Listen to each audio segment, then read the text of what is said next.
Jananim Sharadam Devi Ramakrishna Jagadgurum Padapadme Tayo Shritva Pranamami Muhurmuhu.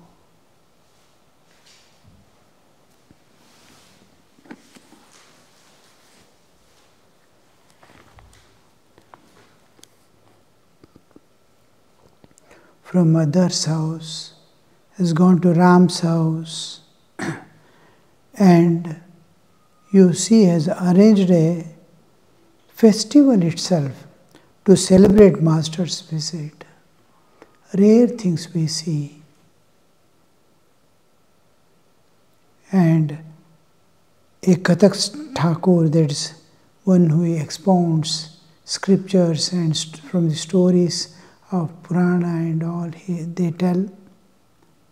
He is telling about the King Harishchandra, the story of King Harishchandra. The disciple was extremely happy that Kathak was in the midst of the story of King Harishchandra. The great Harishchandra, the great King Harishchandra of the Purana, was the embodiment of generosity. No one ever went away from him empty-handed. Now the sage Vishwamitra, wanting to test the extent of the king's charity, extracted from him a promise to grant any boon that he might ask. The sage asked the gift of the secret world,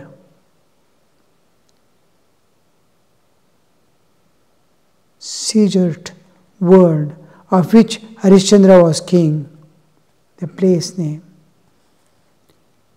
Without the slightest hesitation, the king gave away his kingdom. Then the Vishwamitra demanded the auxiliary fee, which alone makes the charity valid and meritorious. The Kathak continued the recitation. Vishwamitra said to the king, "O king, you have given away entire world, which was your kingdom.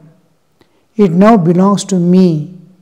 You can't claim any place here, but you may live in Benares, which belongs to Shiva. I shall lead you there with your wife Shaibya and Rohitashva,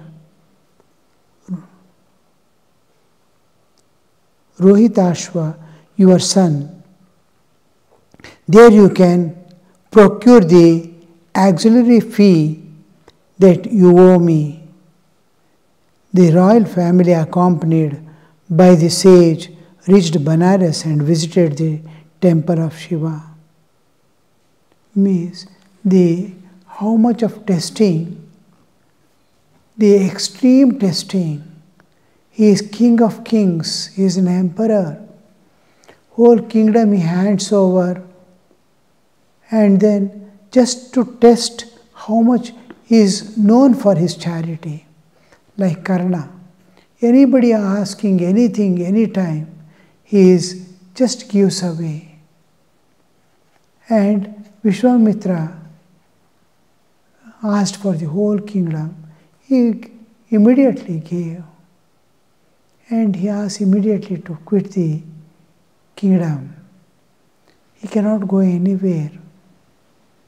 Then he himself suggests, if you want, there is a place which belongs to God and none else.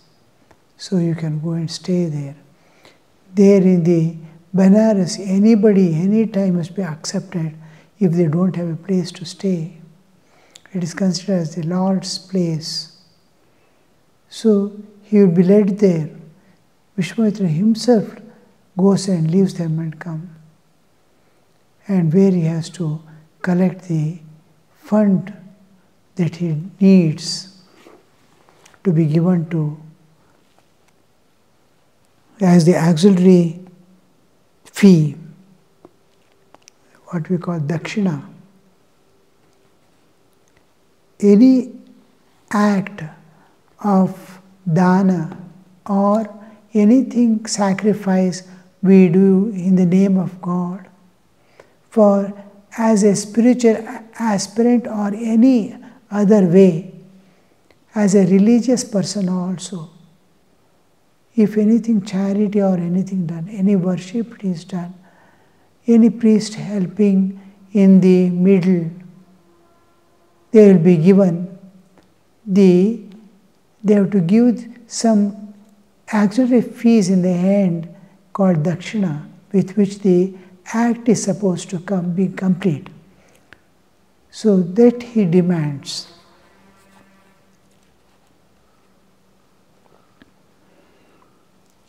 The very mention of Shiva, the master went into spiritual mood and repeated the holy name several times indistinctly. He is already, the term Shiva and Banaras, the Shiva itself was sufficient. Banaras was an extra thing where he eternally dwells his place, like Kailasa. He is there at all times. That he sees, and now the Sri Ramakrishna is in ecstatic state. When we hear certain things, even children we can see many times deeply participating. Suppose they are witnessing some drama or some scene in the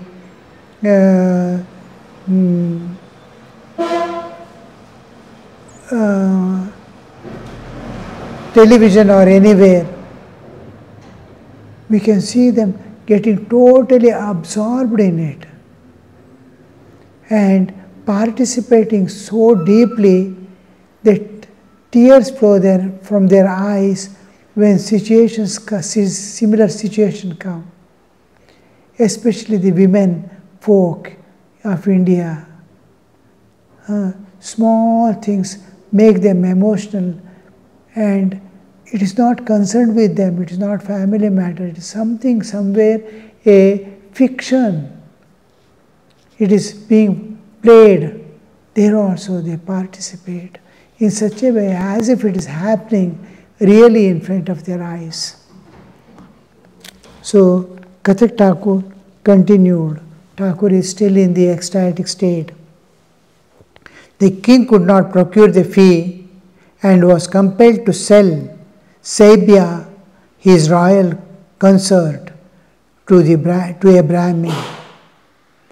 With her went Prince Rohitakshva, but since even that was not enough to redeem the pledge to the sage, Harishchandra himself sold himself to an untouchable who kept a cremation ground. He was ordered to supervise the cremations in graveyard, in cremation ground. He sold himself. He is a slave now. He has no option. He is not paid for it or anything. He is take the minimum requirement of covering the body and keeping him alive is provided. He is a slave. He has sold himself to an untouchable, means of the lower castes who are in the term untouchable always in the Western contexts and other people other than the traditional Indians, they have a taboo over it, untouchable. Untouchable is told where there is need of a person without which the society will not move. At the same time, they cannot be released from the bindings, because if they go away, if they are eliminated, or if they are left free to live as they want, there will be no work going on. Blacksmiths are considered to be lower class. If they leave, there won't be anybody to do that work. Cobblers, there won't be anybody. The labor class, now also, always these four classes will remain. The labor class, the management, the one who sells and buys the products, that is bringing the things that are needed for manufacturing or changing. Suppose there is a bank, giving and taking, business. The business people will be there, selling and purchasing, giving and taking, and all this. This class, this is the business class, the management class, the labor class, Shudras, and the watch and ward, military. They will be there always protecting the military, police and guards. They belong to the Kshatriya. The four always remain. Any institution, in bodily existence, in nature it always exists. Bodily existence you just see. There is defense system. There is brain working, the Brahmin. There is the all other things coming and going, everything is there. I am taking oxygen, I am taking food, throwing away the waste, taking every food to every cell and feeding. Labor class is going on.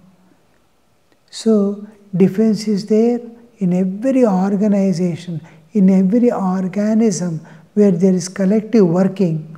There will be four classes. One is the planning and management. We call it Brahmins.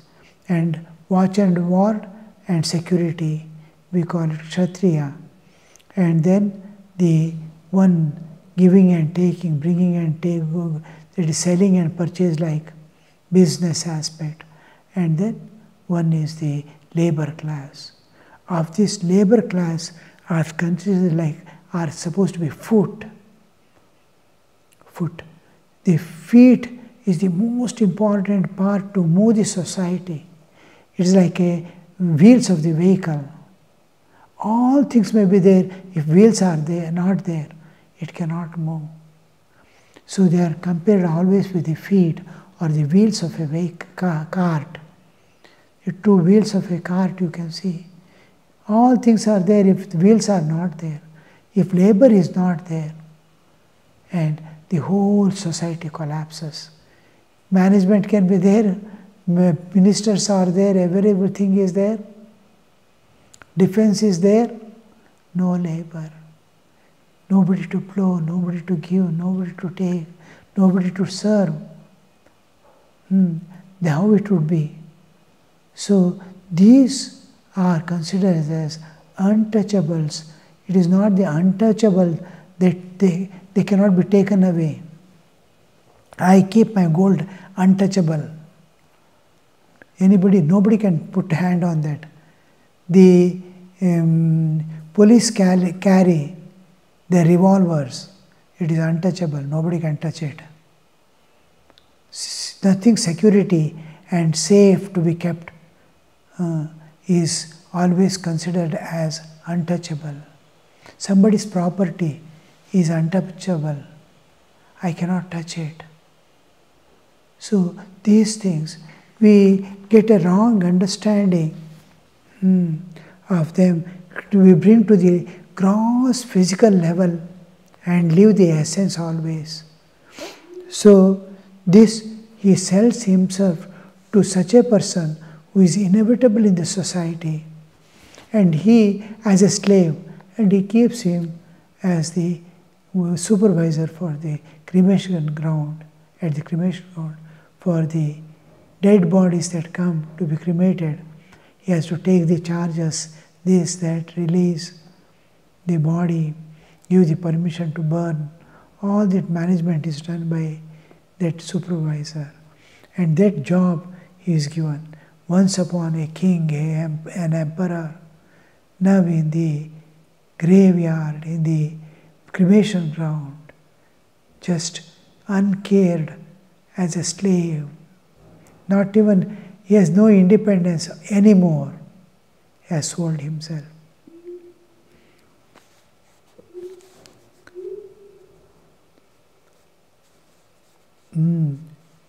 But even that was not enough to redeem the pledge of the sage. Harishchandra sold himself to an untouchable who kept the cremation ground. Who kept a cremation ground. He was ordered to supervise the cremations. One day, while plucking flowers from the Brahmin master, the prince Rohitashva was bitten by a venomous snake, and that very night died.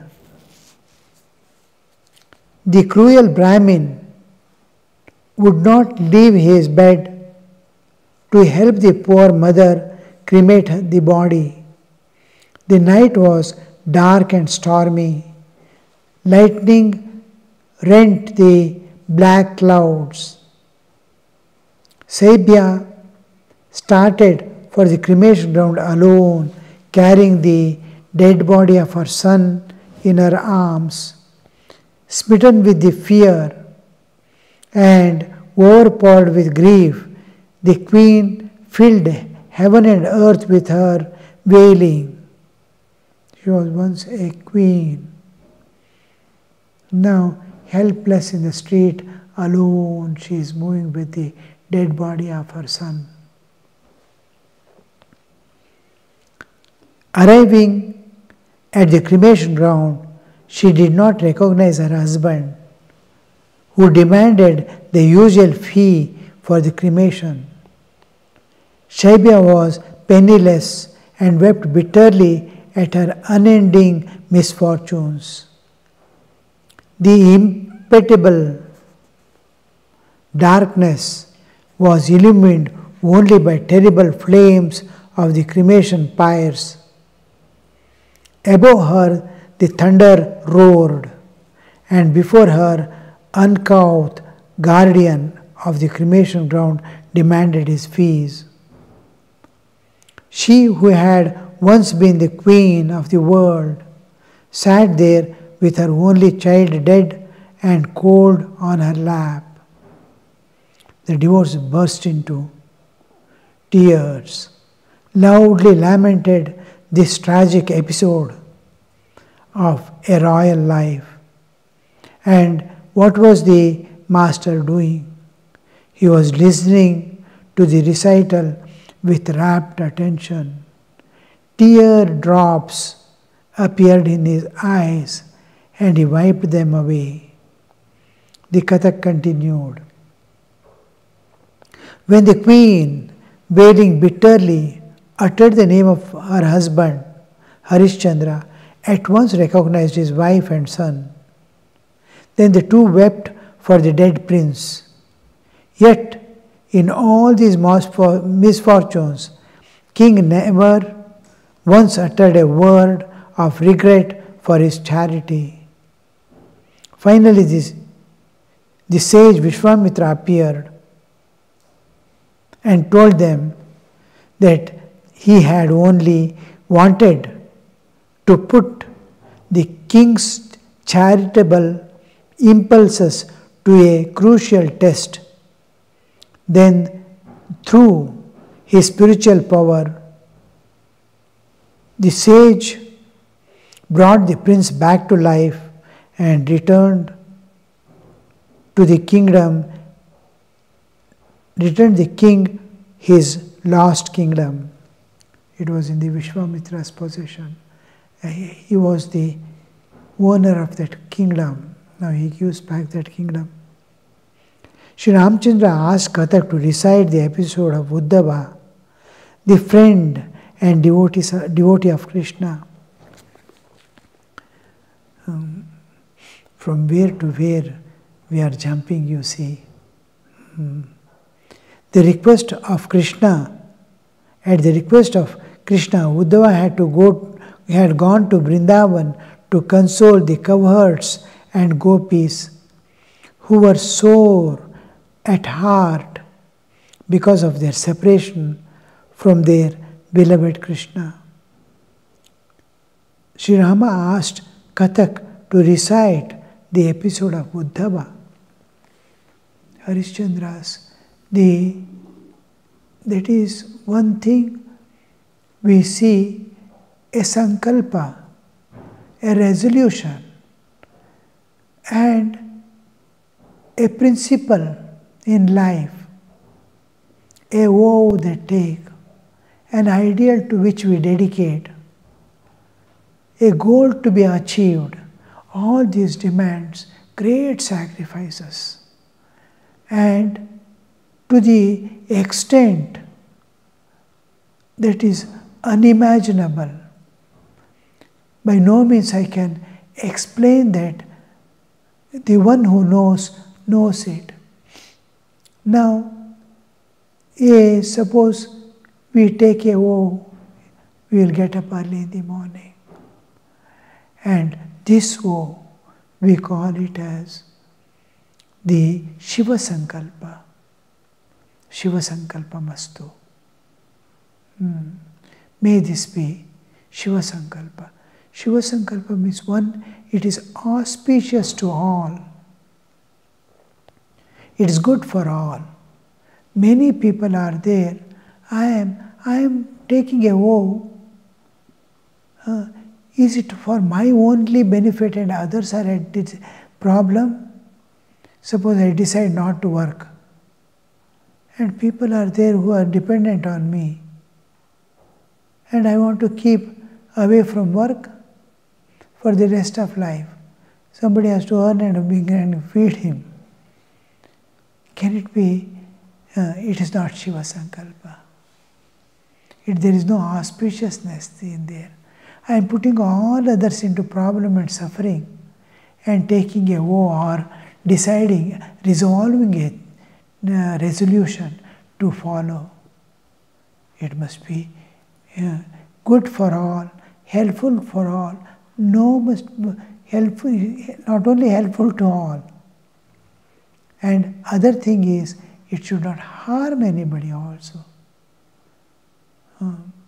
It should not harm anyone.